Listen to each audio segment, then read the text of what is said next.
Fury Media presents Rumble vs. the Airwaves, a music, nostalgia, gaming, and culture podcast. I'm Tim, and here's Rumble. What's up, everybody? Welcome to Rumble vs. the Airwaves. On today's show, we're going to talk to a band that I don't even really know how to label. They're from the DMV. They're called Hue. We're going to talk about what's going on in pop culture that's got our attention this week. Next, we're going to go to Captured with concert photographer Jackson Tujo. This episode has been taken over by my good friend Egan Grey. What's up, everybody? Filling in Tim's role today. Egan has been a very close friend and bandmate of mine for several years now. Rest in peace, Send and Delete. I stole Tim's social security number. It is What? 437-82-7369. God damn, bro. I can't believe it. What have you been up to other than identity theft? I just had a kid Yeah, that's kind of crazy. on, what was it, Friday? You don't know your kid's Friday. birthday? Dude, I was in a hospital for fucking like 4 days straight, okay? Yeah, I bet the days I kind of ran together. I lost concept. You should have seen me when I walked outside for the first time, dude. Yeah. I was like a goddamn vampire. I was thinking about coming to visit y'all on that third day, but I could tell y'all. I'm glad you didn't. Oh, Jesus. I could tell you already had a lot of visitors. So I just sat it out. Yeah. Yeah, how's fatherhood been so far? It's been pretty good. He just sleeps a lot Yeah. and shits a lot. Yeah. How is changing diapers? It's not that bad. No? Listen, I have IBS, so you know You're used to the I'm used to it. Yeah. Ain't nothing I haven't seen before. Well, congratulations. Thank you. It's a big thing. Have you done anything else? Oh yeah, more importantly, I'm releasing an album on or an EP on May 31st called My Own Little Crisis. All right. We will definitely get more into that in depth, but do you want to tell us a little bit about it? It's kind of just an amalgamation of being an adult in the 21st century, working shitty dead-end jobs that make you want to kill yourself, traveling, being a musician. Yeah. Just a whole lot of that. A whole lot of little pieces of my life. For sure, man. And now let's go over to our conversation with Hugh.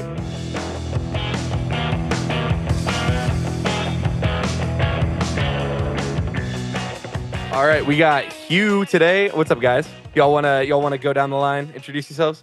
Yeah, I'm Nick. I play guitar and scream and sing and the like. Yep, I'm Ali. I play bass and I sing, and I think that's all I do for now. My name is RJ. I play drums. I don't know. I just be yelling. Yeah. A little bit.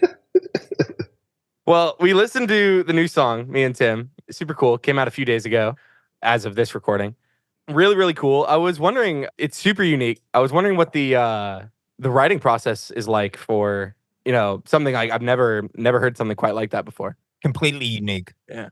Well, Thanks, I have a question though. Okay. When you guys heard the extra percussion, did you know what we were trying to do with the rhythm? Did you know what rhythm was going? Whether it was like a half time or a double time. Oh, are you talking about in the chorus?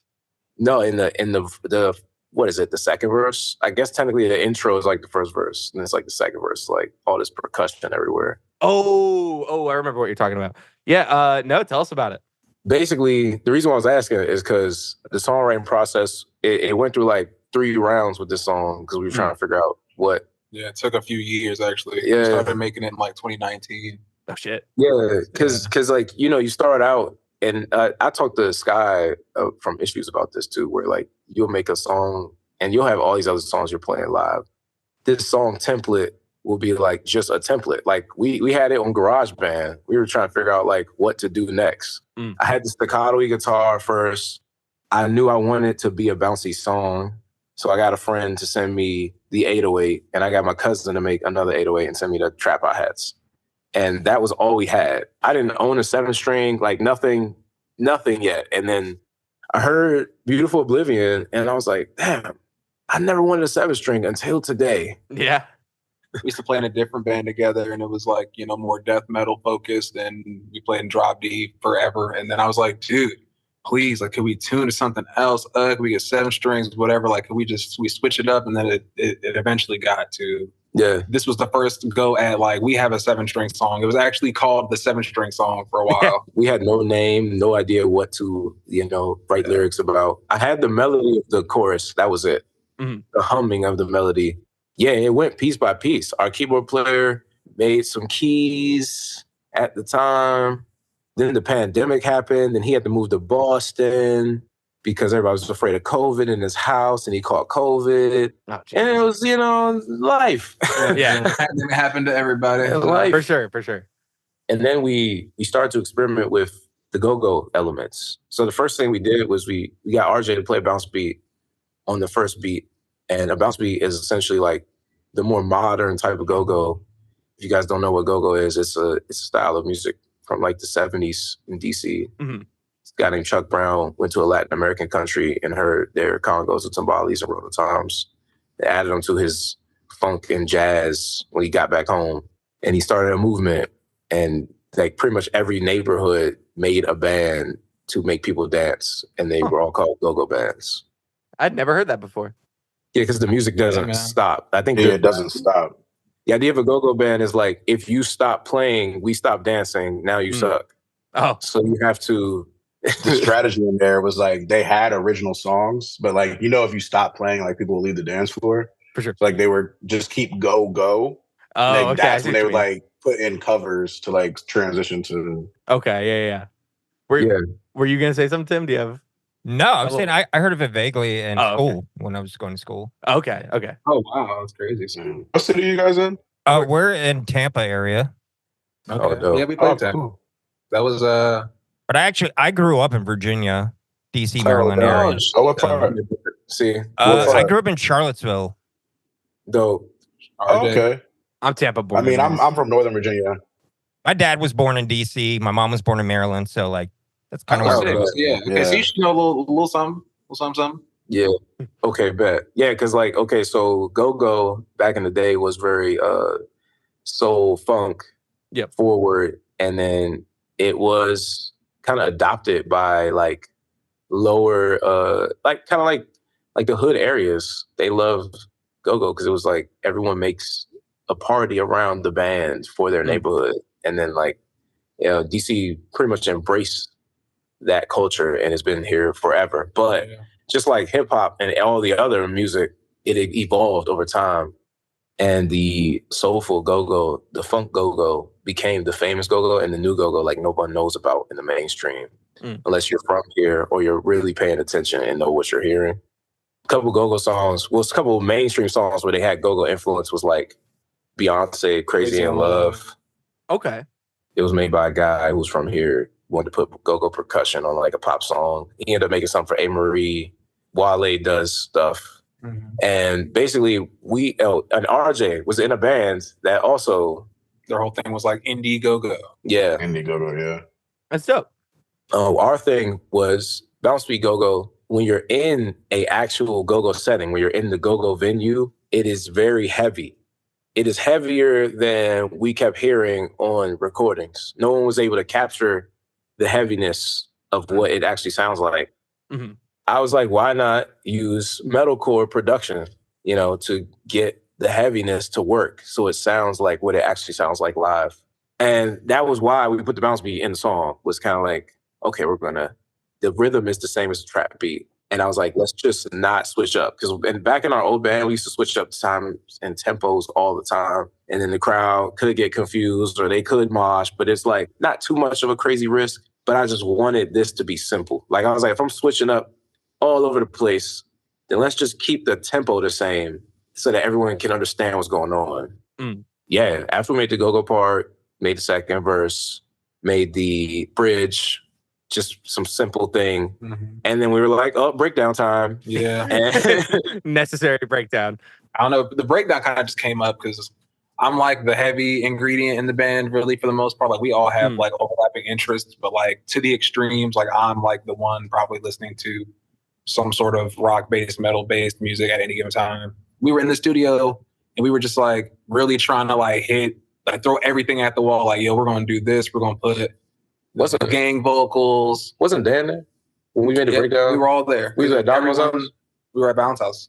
We was at Balance House? I thought we was at Darmo's house made the breakdown. No, we was at Balance House. And we were in the studio, and we were all doing the take, me. And then I was like, yeah, dude, because we were trying to figure out, like, what's the breakdown going to be? And I was like, it's very simple. And I was like, gang vocals, home. And then that's it. Because there was the only time that the word home was mentioned in the song was like in the chorus. And I just felt like some sort of callback to intensify, I guess, like the message of the song. Just kind of like, I don't know, it was like a better way to do this than this. And then we went to the studio again to like re-record everything. There was like the breakdowns towards the end of the song. And I was like, nah, dude, we got to go straight up like 0-1, like straight deathcore kind of at the end. And yeah, I was just like, if we're just going to be weird and we're just doing all this, like, let's do it. Like, let's get weird. For sure.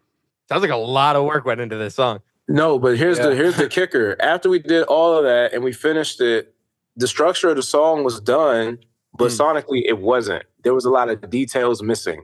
Right. Breakdown was halftime. Both of them were halftime.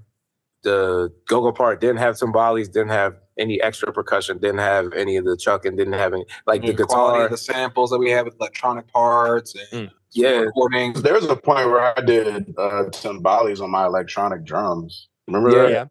Yeah. It was like a space filler to hear what it sounded like. Yeah, so it was kind of all over the place with textures, with like quality of tones and textures and stuff.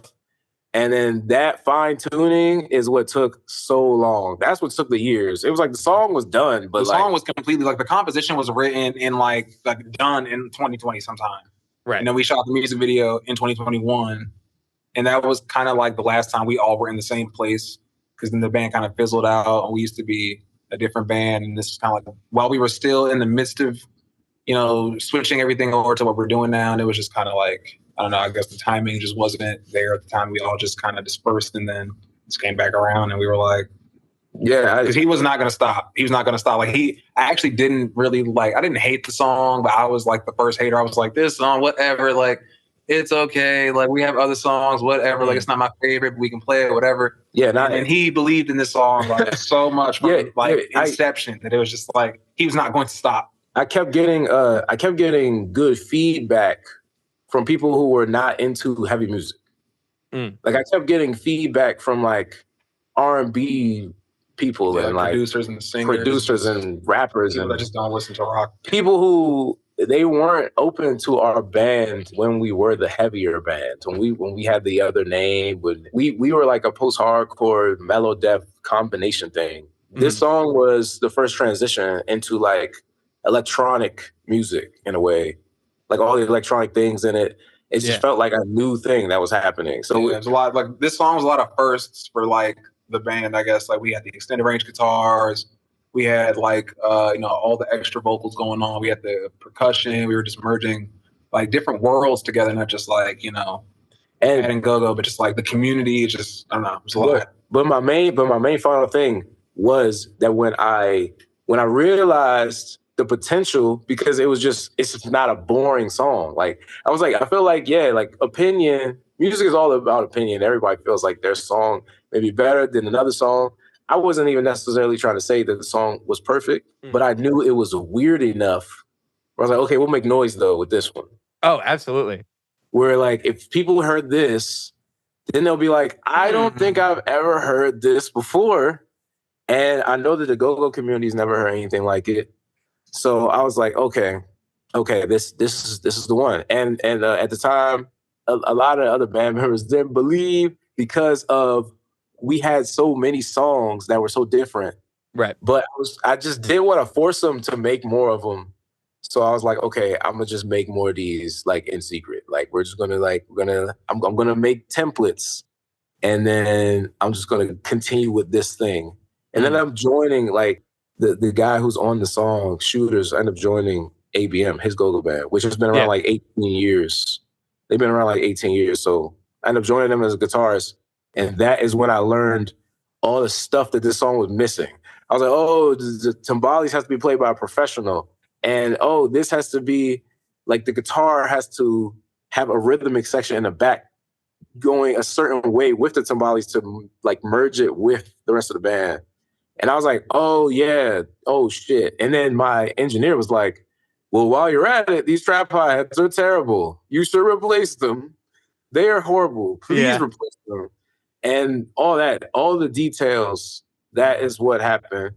And then the craziest thing is that we did everything, drums, timbales, everything. And then we mixed it, and it took so long to mix. It was so many different types of mixing. It's like, so many reference points. In go-go, you're supposed to mix with the kick very loud, and you're supposed to it's supposed to feel like a trap beat.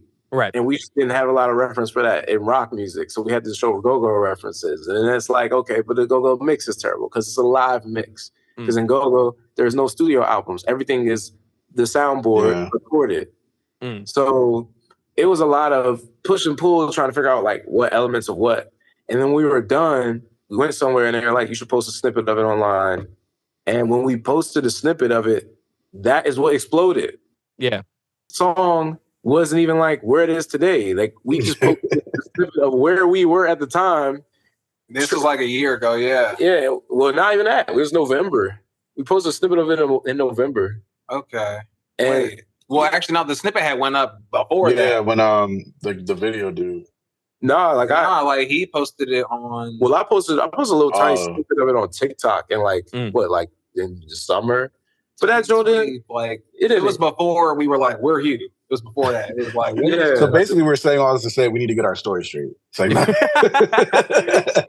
because the thing I posted on TikTok, it didn't have an organic reach. Like it just was I posted it to see how people were going to feel about it, and I put nothing to it, and then people kept checking it out every day.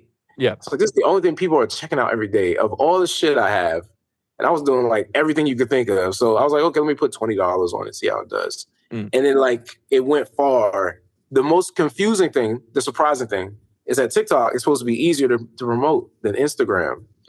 When we started to get the label situation together, there was no budget. So I was like, okay, if there's no budget, then I'm just going to put a snippet of it on Instagram now. Yeah. And then we're going to just get people to come to the show that we have. We had a show in December. We need people to come to the show. It's around Thanksgiving. I'll post it today. And literally, since that day, it has not stopped exploding. Right. That's what happened. It exploded so hard that then we had to get a better mix. And they were like, you should go to Chris Crummett. And which was already a conversation, but then it was like, okay, I guess now's the time to do that. And then exploding. Yeah. And that's why it lasted. That's why it took so long. Yeah, because of all that stuff happening. I think so. I think Tim would agree. The work paid off. The song is incredible. Absolutely. Okay. Yeah. Thank you. I think something you said was super poignant about I don't know if people are gonna love this, but it'll definitely get people's attention because when me and Tim were scrolling through different press shit in our email, and we saw your guys's we listened to the song, and immediately I was like, I need to talk to these guys. I need to know who made this song because it's bonkers. It's crazy.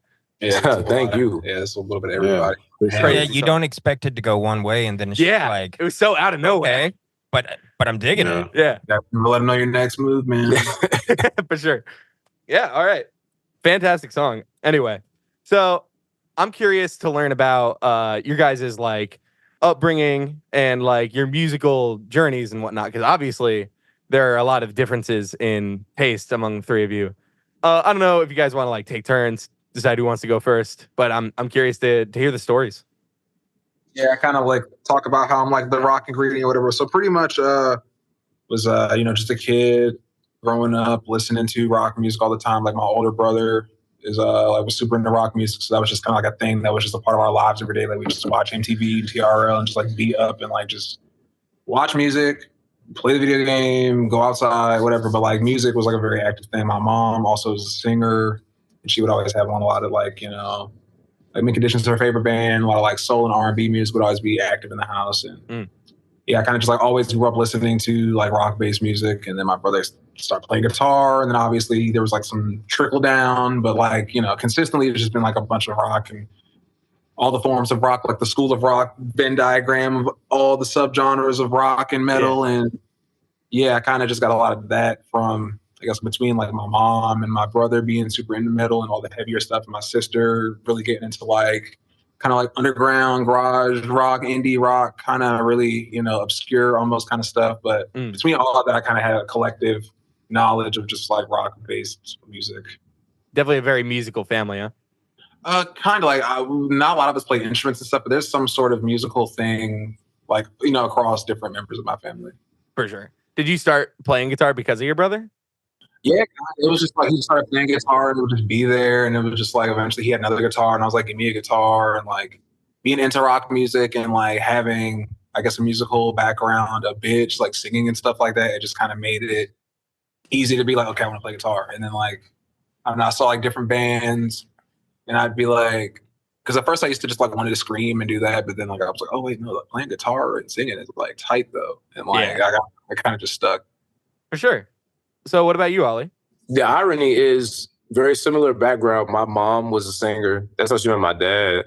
Because my dad was an A&R back in the 80s for like Virgin or something. They were at some party where like Paula Abdul was there or something. Like it was some random thing. Like Tears for Fears was there. They tell me about it all the time. They're like, it was so many stars and celebrities, and we ended up just talking to each other. It was wild. So basically, my mom was on some soul stuff her whole life. She really was on the Earth, Wind, and Fire, Mint Condition. Yeah, very similar for sure upbringing in the house. Except instead of going the rock direction, I went the hip hop direction.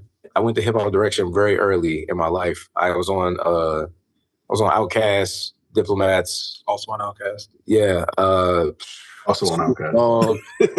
Snoop Dogg fan. Who doesn't love Outkast? I was very young, like listening to Snoop Dogg. Like, why am I listening to Snoop Dogg at like 5 years old? But like, I was really into like, I was into hip hop. And as I got older, I don't know, life got weirder. People got meaner. People just got so mean that eventually I was like, okay, I need my music to be a little harder. And I started listening to Eminem. Okay. And when I started listening to Eminem, then I started writing.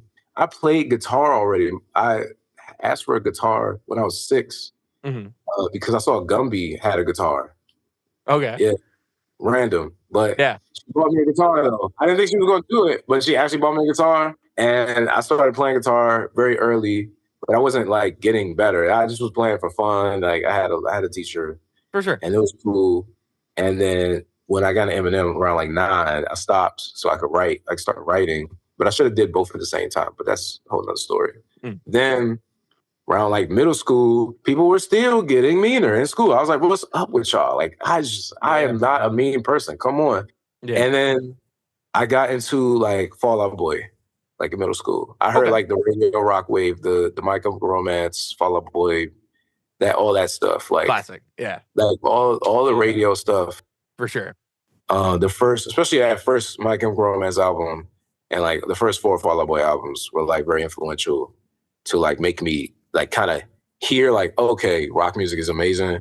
And then like when I got into high school, like that was middle school, so high school, 9th grade, that's when I really got into like the details of both. I got into like battle rap super heavy.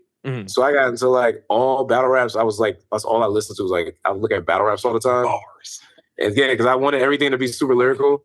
Yeah. And then I got really into like the nuances of rock music. That's when I started to go back, listen to like all the 80s rock, the Guns N' Roses. I'm trying to learn how to slow. I'm trying to learn how to like play like Slash. And for sure.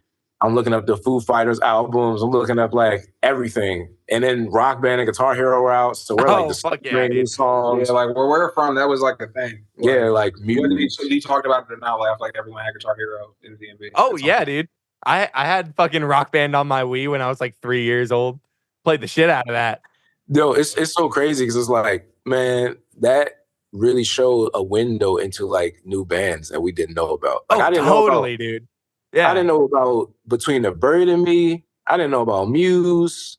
Yeah, I found out about so many bands. Yeah, I knew these things from Rock Band. I had guidance. Yeah, see, the irony was like I knew about Headbangers Ball, but I never watched it. Yeah, I did. I never watched it. I would be like, oh man, I mean, you know, it's funny. Like there was a commercial like that. I don't know if it was a Maryland thing, but it was a commercial for like, you know how those now.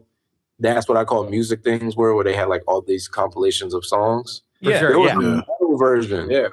And Hatebreed had I Will Be Heard on it. And it was on this commercial. And that was like my introduction into heavy music. I never forgot that song. Okay. It was funny because it didn't hit me as much as it hits me now. But right. And then after that, once high school came, like everything just came like in a huge wave. It was like once Fall Out Boy did the little hiatus, I was in the Jam Class Heroes like super hard, and everything just exploded. Like Escape to Fate, Bring Me the Horizon, Devil Wears Prada. The scene. I went back For sure. Thrice, Chiodos, Alisana, Under Oath. Everything just kind of hit me all at once. Yeah. And then after that, people got more mean. And then I was like, okay, now I need something heavier. And then I went to deathcore. And then I was like super into deathcore for a long time. And I got into the Black Dahlia, and I got into like ridiculously heavy music. Yeah, for sure. So I definitely want to hear from RJ a little bit before we go. Home upbringing, it was like a lot of soul and gospel music. So like my father's favorite artists were James Brown and Curtis Mayfield. So like getting that feeling was like regular. And then gospel music was always playing. Then my parents forced me to join a church in 6th grade. Eventually started playing drums there. So like I was started off playing for the senior choir, making $25 a Sunday in 6th grade. Like, which is like 6th grade, you're rich. But I played in the worship band when I was a teenager. I didn't get paid. Oh yeah. And then like by the time I got to high school, that turned into $50 a Sunday. So I was like really there rich. You go. Like Taco Bell every day. Nah, so it's like growing up and like, like amongst like metal and like a lot of heavy music now, like gospel chops is like a thing for drummers. Oh, totally. But it was like not learning it because like somebody on YouTube did a breakdown, but like learning it because like that was the language of the music I was playing at the time. Totally. Like that kind of became like my language. And then when I got to high school, I started playing in a jazz band. So like learning jazz and like that opened up my mind in terms of like approaching to playing drums. Shortly after high school, I went to college. I was playing football in college. I played for 3 years. And after that, like my secret came out that I could play drums. So I started like gigging in the scene there. There's a lot of like just like funky kind of R&B-ish type bands. But then coming out of college, the job I thought I had fell through. So I was trying to figure out what to do. So I ended up like auditioning for this band called Red Gold Green. They were doing like go-go and indie fusion. They posted a video kind of similar to us, and their shit blew up. Pharrell and Dave Grohl got involved. Next thing you know, we're on Warped Tour.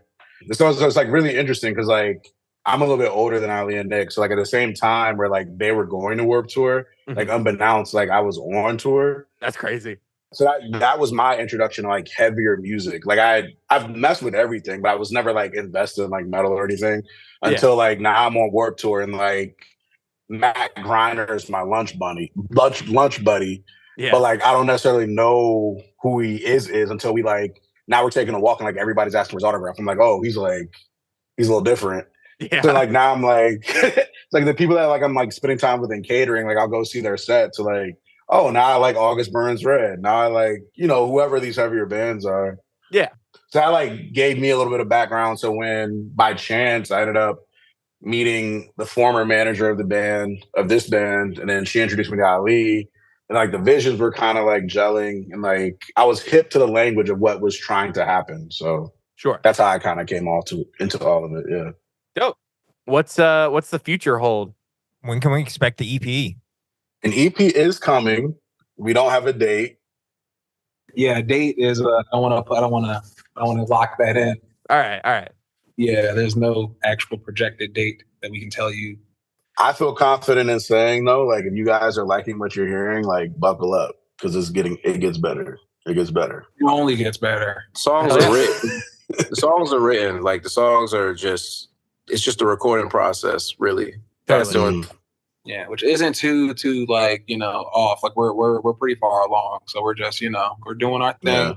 Yeah. Talking to people, just letting the song breathe, and it's nice for us to finally not be sitting on this after like pre-pandemic. Yeah. So it's just really nice to it's like a benchmark for the band of just like finally having this off our chests into the world. And for sure. Where's the song? It's here now. So well. This episode is going to air on May 31st. So is there anything May 31st or after y'all want to push real quick? We got a show in DC June 26th. Yeah, facts, man. Show in DC June 26th, man. Yeah. We got a couple more shows coming up. Might play something for Punk Black in August. Shout out to Punk Black. Obviously, Home available on all DSPs, YouTube. The music video is available on YouTube. Check that out. Yeah, man. And it should be on some radio stations by then. A couple of them. Yeah. We're hoping on that. One of them might have happened today. So for sure. All right, guys. Well, I think that wraps it up over here. Thank you so much for your guys' time. Yeah, thanks, you, man. Thanks, y'all. Yeah. All right, y'all have a great day. All right, you too, bro. Peace, y'all. Hey, Rumble. Chaperone. Chaperone is a music artist that I found through friends, and then I saw her get really big on TikTok for a while. Right. From her song "Hot to Go," Yeah, which is a certified banger. Who hasn't heard it? HOTTOGO. I mean, it's a banger. It's oh my god. Anyways, I recently took a deep dive into her album, which is called, if I can remember the name, "The Rise and Fall of a Midwest Princess." Which, first of all, that's an awesome name. That is a banger name. Yeah. Anyways, it's very good. Most people on TikTok are describing it as lesbian pop. Which is pretty accurate. Yeah. Look at the fan base. I almost feel like I'm not allowed. Yeah. Like I look at her Spotify page and I'm just like, it's forbidden. It's forbidden. It's not meant for me. I don't know, but Hot to Go is a banger. It is a banger. What's going on with you, Egan? What are you excited for? I got a couple things I'm excited for. Okay. So some of y'all might have heard of this show. It's pretty big. It's a big show. It doesn't air anymore. It's called Dexter, and it's about this crime scene, like blood splatter analyst, who's also a serial killer that kills killers. And it's very good. It stars Michael C. Hall as the main character, and oh my god, all 8 seasons made me so happy. And then what was it? A couple years ago now, they released Dexter New Blood, which is like what happens after the original series, and it was peak. It was good. Tim is still behind the soundboard today, and he's giving a thumbs down. I want you guys to know. That's because Tim doesn't have good taste. I wish we could get Tim's thoughts, maybe at a later date. But so what's new with Dexter? There is a new prequel series coming out. We don't have a release date for it yet, but we do have a cast and like what it's about. Pretty much it's about him starting his journey in Miami Metro, which is the police department in which he works as a blood splatter analyst. Represent. Yeah. It shows how much Florida sucks. I'm sure it does. Like one of the main points of it is like, oh yeah, the crime rate's super high, but the solve rate's super low. That's Miami, and baby. It's like, that's just Florida, brother. That's 305. 305, Mr. Worldwide. Mr. Worldwide. Yeah. Actually, Dexter is played by Jesus, now I can't remember his name. Michael Pitbull. Oh. Yeah, but no, the prequel series is called Dexter Original Sin. And actually, the show was originally based off of a novel called Darkly Dreaming Dexter by Jeff Lindsay. And I haven't read the books. I'm going to be honest. Most things I'll like read the books after I watch the original thing. Right. Or watch the show or the movie or whatever it is. But yeah, I'm very excited. Christian Slater is in it as Dexter's adoptive father. He's hot. And I love Christian Slater. Yeah. I'm a big fan of Heathers. Remember the first time I saw that movie? Like the ending, I was just like, what? Yeah. What the fuck? Speaking of Heathers, yeah. Winona Ryder, new Beetlejuice movie coming out this year in September. Oh, true? I don't know if you've seen the trailer for that, but it looks very good. Yeah, we were hanging out just the other day. I saw it. Or you were showing it. Oh, that's right. Yeah. Michael Keaton, as soon as he gets into a role, it's just like, it just clicks for him. It doesn't matter how long he's been since he played it. Fantastic actor. Yeah. Video games. There's something exciting here, too. There is something exciting here. Nintendo. I'm a diehard Nintendo fanboy. As am I. I am a major Nintendo dick rider, even though I can obviously say that they've made some questionable decisions. But we got some information on the Switch predecessor. Woo. It was tweeted by one of the Nintendo Twitter accounts that by the end of the fiscal year, which for those of you that don't know what it is, that is September 30th, we will have like some sort of like trailer or announcement about the newest console, which everybody's calling the Switch 2 or the Switch Ultra or whatever all these losers online are calling it. But anyways, it's going to be awesome. Now, what do you think the likelihood is that it's just going to be like a newer Switch? Like, because they do that a lot. They did the DS and then the DSi. They did the Wii and the Wii U. I feel like they do that a lot. I think if they are going that route, I think it's going to be more like a jump from the DS to the 3DS. Where like it's been a substantial amount of time and it's going to be like, a twist on like Yeah. the Switch. I've always appreciated how Nintendo stayed on the cutting edge of like consoles. I mean, obviously PlayStation tried their hand at it with the PSP, which went super underrated. If that console came out like 5 years later, the kids would have loved it. But that's neither here nor there. I think the Switch is one of the best designed consoles of all time. Yes and no. Okay. Talk to me until you've dealt with Joy-Con drift. Okay, no, that's fair. I've heard a lot of complaints about Joy-Con drift. I just mean in concept. In concepts, absolutely. The thing I like about Nintendo, which I feel like a lot of like Nintendo or Sony and Microsoft don't really do, Nintendo takes risks. Yeah, They're big not time. afraid to take risks. Yeah, I mean, look at the Wii controller. What the fuck? Look is at the that N64 controller. Yeah, with the what three. the fuck is that? I mean, that was awesome though. You could hold it in different ways. Oh yeah, I love the N64. That was like one of the first consoles I ever played. Yeah, so I'm definitely excited to see what they come out with. One more thing, Mhm. Charles Martinet, no longer the voice of Mario. Didn't he pass away? No, he didn't pass away. He's still alive. Oh, He just is not the voice of Mario anymore. Really? He retired from the role. oh, that's crazy. Super Mario Wonder, which came out a while ago, I think like December. Yeah. Something like that.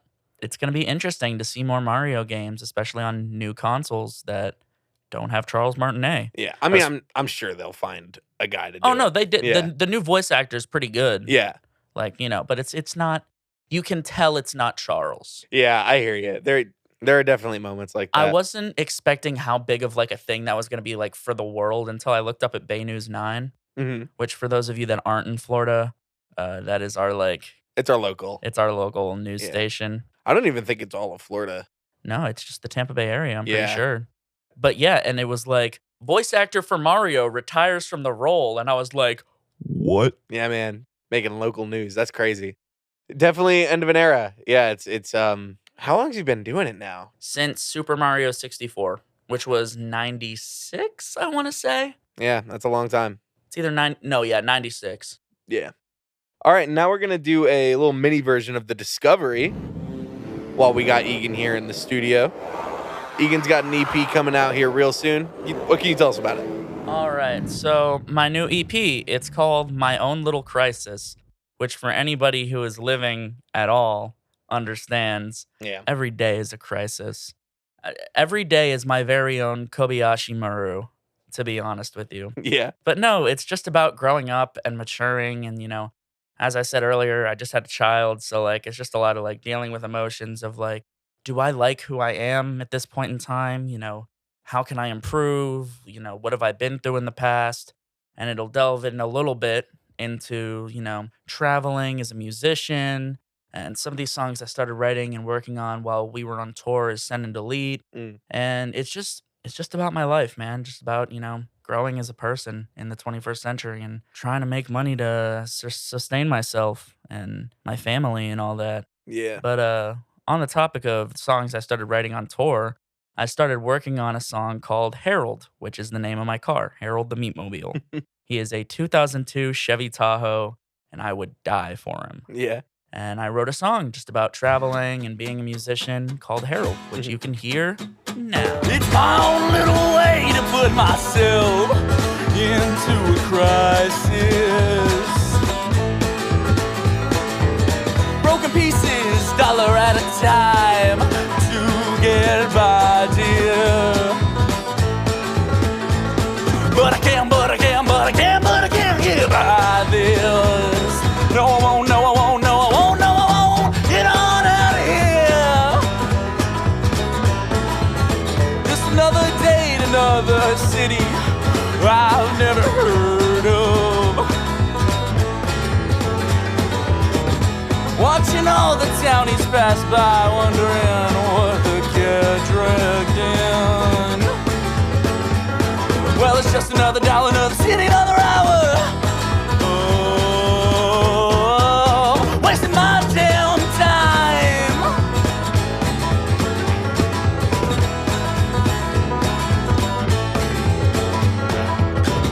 Shit, I'll take another hit, take a drink and get on up there. My worries ain't a match for a little THC and whiskey. Then I'll spend the rest of the night driving home and sulking. 3 in the morning and I just wanna be back home with you. 4 in the morning I waste away till noon. Now it's 5 in the morning and I waste away till 2.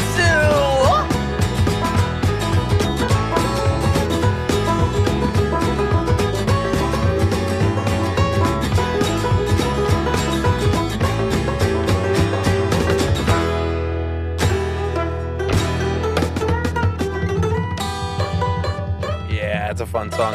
I wonder who played bass and percussion and banjo on it. I just got to say, Rumble cooked on that song. I remember I have picture of us in the studio, and I have pictures of Rumble just getting into it. I was having fun recording that banjo. I was having a lot of fun. It was fun recording that song because I've never really done like that kind of like bluegrassy style, that like folksy vibe genre before, but I kind of get that, skip it, in my voice. Exactly. And now it's time for Capture with Jackson Tujo.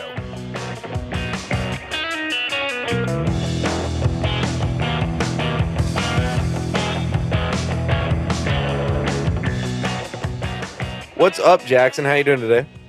I'm doing all right. How you doing, Rumble and Tim? I'm doing good. I'm doing pretty good. So why don't you go ahead and introduce yourself? Yeah, I am primarily a touring concert photographer. I've been doing this whole thing for about 2 years and 3 months now. I started in touring in just about a year ago, but I'm also a tour booking agent as of recently. I also do a little bit of artist management and some writing on the side, but primarily I'm a concert photographer based out of Southwest Florida, but I go up to Tampa and Orlando for gigs a lot. So what have you been up to lately, Jackson?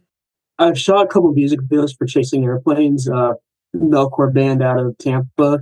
I think it's been announced that one of them is coming out on June 13th. It was actually a cool experience to rent a studio for it. And that was my first time really shooting a music video in a studio. So that was just a really cool experience. That's awesome. And I also just recently took pictures of them opening for Secrets, which is a pretty widely renowned touring metalcore band as well. So that was fun as well. But not much lately. In about a week or so, I'm going to go on tour with Goon Lord and Catcher in the Rye, which will be pretty sick, I think. Awesome. What can you tell us about that upcoming tour? So Catcher in the Rye and the Goon Lord tour. It's pretty cool. I'm gonna primarily be riding with Goon Lord, and they're like those two are like deathcore bands, not really any clean vocals or whatever. And we'll go up to Toledo Death Fest in Ohio, which will be pretty sick. Pennsylvania, I think Georgia, South Carolina, and stuff like that.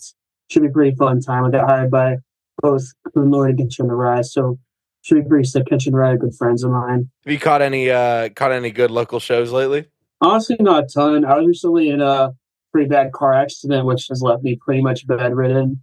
And I've also been a little bit sick for the past 15 days. Yeah, I mean, I might have pneumonia or something, but yeah, I went to Welcome to Rockville with my girlfriend. I got really sick. Welcome to Rockville was sick, though. Got to see Limp Bizkit and stuff. Oh, Limp Bizkit played Rockville? Yeah, and Foo Fighters. I was not. I knew about Foo Fighters. I was not aware of Bizkit though. That's awesome. And Jelly Roll and Primus. Which performance was your favorite? Did you go for all 4 days? Yeah, my favorite was actually the Greta Van Fleet set because my girlfriend is a massive fan of them. Based. Every show they throw out roses during Light My Love, and she's been to 3 of them and never caught one. And they threw them out. I caught one for her, which was kind of cool. sick because that was my 3rd time ever hanging out with her. Awesome. It was definitely a really cute moment, and somebody actually got on video too, which was really sick. Yeah. Other than that, I really liked Mice and Men set. Primus was sick. I love Les Claypool. I would love to see Primus someday. It was so hot, and I bet, halfway through the set, the firefighters brought out water cannons and started dousing us because people were just dropping like flies. It was a really actually cool experience because we got to Primus just so we could be up close for Greta Van Fleet. Mm-hmm. And I'm I have to be there with my girlfriend for this. And I started to feel like I was going to pass out. But then they gave us the water cannons. I'm like, okay, I can do this. Did you get a take any photos at Rockville? Did you get any photo opportunities there? I actually got to treat it like a vacation while I was there. Word. So it was more pleasure, not business. Totally, yeah. One day I would like to shoot a festival like that. I just don't think it's quite in the cards quite yet, but that is definitely on my radar in the future. Totally. I would love to see Greta Van Fleet too. I've been really into them since that first EP came out. Like I understand the hate, or I don't understand the hate, but I think that especially their early stuff is subject to a little bit of criticism. Like, yeah, it is a little derivative of Led Zeppelin and bands like them, but especially like their last album, what was it? Battle at Garden's Gate. It's unique. It is entirely their own, and I think they did a fantastic job. Yeah, I saw them at Rock on the Range in 2018, I think, like when they just started getting big. And like the difference between that and now in terms of like just how more unique their sound is and how much more polished their stage presence is just incredible in my opinion. Yeah, man. I bet they put on a great show. Oh yeah. Have you shot any festivals yet? And I actually shot Reggae Rise Up last year. I knew that. Yeah. For Neverless, the band that Rumble kind of hangs out with sometimes. And they got me a photo pass for the whole weekend. I got to take pictures of cool artists like 311 and Wiz Khalifa, the Dirty Heads and stuff like that.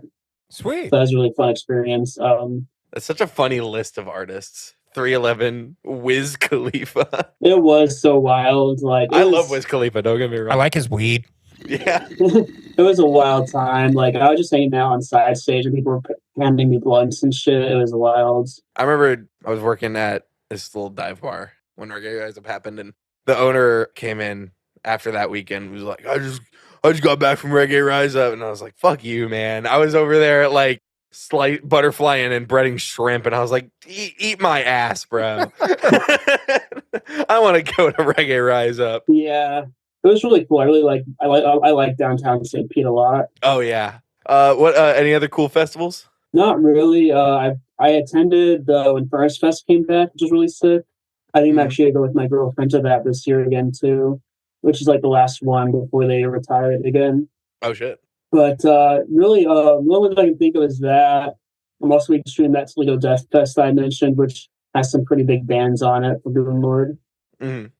You mentioned that you're getting into like booking and managing tours and stuff like that. Mentioned Chasing Airplanes too earlier. You got something going on with them, right? Yeah, I'm actually shooting a low run for them in July, and in October I'm shooting them first as in Burn Absolute on like a 17-day tour, which is gonna be a long boy, but it should be really fun. There's actually certain shows on that tour where I'll be shooting for 5 bands a night, which is a little bit insane even for my work ethic. But I gotta chase the bag. I hear you. Do you have any favorite tours you've done in the past? Oh yeah. I mean, hell, I've done a bunch at this point. It's actually kind of wild. I think Neverless tour is a favorite, not necessarily because it was the most fun, but just because it was something new every day. Like we definitely were kept on our toes a bit. For anyone listening, Jackson shot and helped book that tour, and I played bass. Yeah. So we both had to go through that that experience together. I didn't book that tour. That was somebody else. Oh no, yeah, okay, no, you're right. That's my bad. Yeah, we both had to go through it. Yeah. There were good times, but there were also some, worse times. This January, I did a run with For Absolutes and For Fear Itself, which was really sick. I actually got to hang out. One of my favorite bands is Varsity out of New York City, and their guitarist Paul filled in for Burn Absolute on that tour. So I actually got to hang out with one of my favorite artists the entire time. I also met a lot of really cool people the For Fear Itself guys are definitely my homies now. My friend Nick, who I met on that tour, who filled in for clean vocals on that tour, was really awesome dude. Unfortunately passed away last month, but rest in peace. But yeah, it's really fun times. Really love the experiences.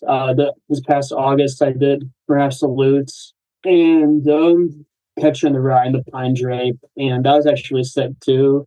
It was just a really fun run. But those are kind of the main ones that stick out. I did a March run not long ago, but it was just iffy at some points. I feel like you ought to have like one of those maps that you take a coin and you scratch off which like the states you've been to. Unless you do, and I'm just like talking out of my ass. No, that's a great idea.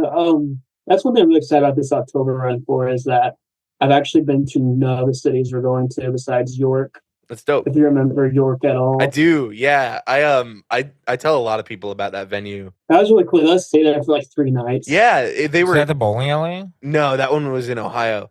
They also let you stay there though. That's so they're super cool. Shout out West Side Bowl in Youngstown, Ohio. No, we're talking about West York Inn in York, Pennsylvania. And that place is cool as hell. You walk in and it's like a country like bar lined with whiskey bottles and stuff. And then you go through this door on your right, and all of a sudden it's a grimy punk bar. And then upstairs, there's rooms for touring bands to stay in. It's the coolest place in the world. And we only played one night, but they let us stay there. I think it was 3 nights, right? Yeah, we just had a bunch of shows get canceled. Yeah, so they were incredibly nice to us. So yeah, shout out that place. What was that insane tour? Did we go from like was it like Virginia to Georgia? Like we went from like Pennsylvania to Georgia to Ohio or some shit. It was something wild. Yeah, we did like a really weird up and down. Yeah. At some point in that tour that I didn't understand, but you know. Yeah, like we were really tempting fate with that van. Yeah, I mean it gave out in Orlando, didn't it? It was actually north of Gainesville. We were Okay. standing like on the side of the road, just getting bit up by fire ants. Well, I mean, I think it was a first major tour for a lot of people in that group. So, you know, you learn lessons. Absolutely. So, how did you get into photography? It was actually kind of very by luck thing. Yeah, so I was kind of in between jobs. I kind of burnt out of the IT world. I was like pursuing a degree and I had like a professional IT job for a bit. And I decided like go work at pizza again just for something low stress, watch someone school. My first day back, I wrecked my car. Yeah, and then I was like, hey, I don't have anything going on, I guess. And I asked my friend who was on their first tour of an Orlando band, like, hey, can I do merch for y'all just because I don't have anything going on? Like I just work for tips or whatever. He's like, with like travel expenses, you will bring on photographers or like sound guys or whatever. So I was like, hey, I had some money saved up when I was working in the IT world. So I bought a expensive ass camera. And I started looking up all the shows in the area and I hit up every band I was playing and I asked to shoot them. I just kept doing that until people started paying me. Sweet. Yeah. That's a different story. Like Totally. Like with me, it's just like my dad was a photographer, so it was natural. It's like I wanted to do it. I want to try it, and then I love music, so I started doing concerts way back when. Yeah, man. I had actually never held a professional camera until my first show. Yeah, you definitely don't hear stories like that a lot. That's really and cool. If I didn't wreck my car, I probably would do something completely different. Yeah, right would have never done it. If I didn't get in a bad car accident, I would not be sitting here talking to you. Life changes things for you sometimes where you're supposed to be when you're not going the right direction. Yeah, man. Shit's wild. What was that first camera you bought? So, like, I only used it for one show because I was like, this probably isn't going to do very well. I think I got, like, the Rebel T3i from Canon. And I just used the kit lens. And then I was like, no, I need to take this back. I had some money saved up, so I got a Sony A73, which I've been using since basically the week I started photography. And I've used it on every tour. It's just built like a brick. And I love it. It's been through so much hell. I think it's rated for like 175,000 shutters. And I think I put nearly 400,000 on it. It's not showing any sign of stopping. Jesus. Wow, what a workhorse. Yeah, it's awesome. I love it. I mean, I know a lot of people that like are constantly upgrading or buying second bodies, but like if something isn't broken, why fix it? Right. How much did you know before like walking into that first show? Because I'm really like, I don't know if I've heard that. I've known you for a long time. I don't know if I've ever heard the story of your first show. Like you're walking in the door. How much really did you know about photography? Absolutely nothing. Yeah, you just had a camera and a dream. Yeah, I walked into Ollie's, and have you met Dixon there? The sound guy, the bald guy. Name sounds familiar. I probably met him, but yeah, it's usually either Dixon or Cody. But that night, Dixon was working sound, and he walked up and be like, "Hey, what's with that camera there?" That scared the shit out of me. I'm like, "Oh, is this not allowed?" He's like, "No, it's fine, dude. Nobody cares." And I just kept shooting there always for a while. I don't think I ever like left Cape Coral. Like a week after I started, I hit up this band called Dirty Rivals. They're actually kind of popping off right now. They're based out of South Florida. I've heard of them. And Yeah. they actually invited me over to Fort Lauderdale for my first paid gig. Still didn't get them consistently for a while, but that was a really cool experience, actually. My clothes weren't bad for what they were. Yeah, that was really sick. And then I kind of slowly made my way over to Tampa, slowly made my way over to Orlando, and it just got easier from there. I've known you since like you started working. I think like since you started working like right around the Tampa area, which was a while ago. It was like it got to be at least 2 years ago or something. Something like that. Maybe a little less. Yeah, because I started working with Send Delete and Sincerely Yours a little bit, like fall of 2022. And that's kind of where I met y'all. At level, what was it called? Majestic 13. Yeah. That little venue that lasted like a month. I'm not gonna sit here and pretend I know jack shit about photography, but I've definitely like noticed over time, like your pictures just do get better. They feel more lifelike and more dynamic over time. And I'm wondering, like, obviously that's just doing it over and over again. You pick stuff up and you get better at it. But do you have like specific inspirations from people around you? Is there like a photography scene that like has trends? I really don't know how photographers interact. It's actually a little bit wild. I feel like my photography actually improved when I stopped looking at other photographers as much. Because I felt like I kept trying to be this and kept trying to be that. And then I started focusing on what do I like. I feel like my photography became a lot more authentic. My editing style became a lot more authentic. I think the biggest thing that's been improvement was touring, because if I'm shooting like one show a weekend or 2 shows a weekend, it's really not that many opportunities. But when I'm on 5 day, 7 day, 15 day, 18-day tours, that's me doing my job every night and figuring stuff out little by little. Right. I guess that's been the biggest. I like you said, repetition basically, and just kind of figuring stuff out over time. I hear you. Do you have any more anything you want to push? Anything like that? I think I'd be remiss if I didn't plug the new Chasing Airplanes Deluxe album that comes out on June 13th, because me and my friend Robbie from Absolute low-key bullied them into remixing the album. We're like, the mix just isn't very good, so they actually remixed the whole thing and they're putting it back out. So I am partially responsible for that. So I feel like I should push that. I would also like to say to follow my dogs in Noctis. They're doing a lot of cool stuff this summer.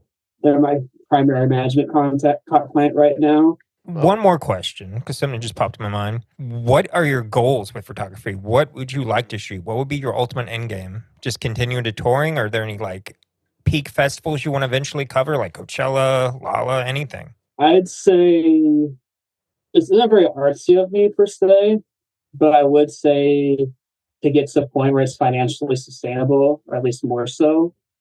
I think this October run with First and Absolute is like the first tour where I'm like could actually break even that month just based off the touring alone.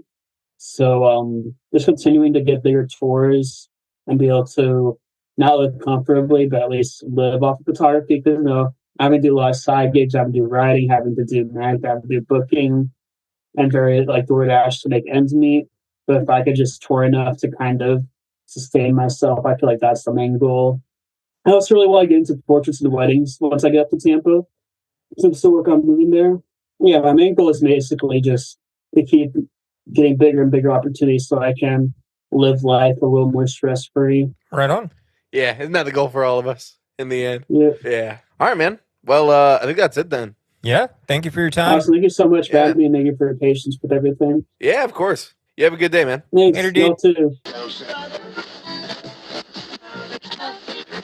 So, Egan, one last thing before we go. We look at the statistics every week or every other week when we do the podcast. And no one ever listens to the outro. Like, I don't listen to the outro. yeah, who does? Who cares? They don't even know that we're having a conversation right now. For all they know, we're just like doing random plugs. But we're having a good time. So you can say whatever you want. Go ahead. Absolved of any consequence. Absolved of any consequences? Yeah, you're good. No one's Okay, listening. well, that's cool. Since no one's listening, I want to announce this new project I have dropping on August 26th. It's going to be called Egan Lamar, and it's going to exclusively be folk punk versions of all of Kendrick's songs. I'm starting out with a folk punk version of Meet the Grams. Stay tuned, August 26th, 2024. All right, you heard it here first if you're listening. No one's listening. Check us out at www.thenewfury.com. Check us out at rumblevs.theairwaves on all social media and wherever you listen to podcasts. Egan, where can they find you? Egan Grey at .bandcamp.com. You can find me on Spotify as well. You can find me on Apple Music. You can find me on iHeartRadio. You can find me on Tidal. You can find me on Deezer. You can find me on Snapchat Beta. You can find me on YouTube. You can find me in your house. Egan has a very large digital footprint. Thank you for being on the show today. Thank you for having me. Hey, can I get a ride home?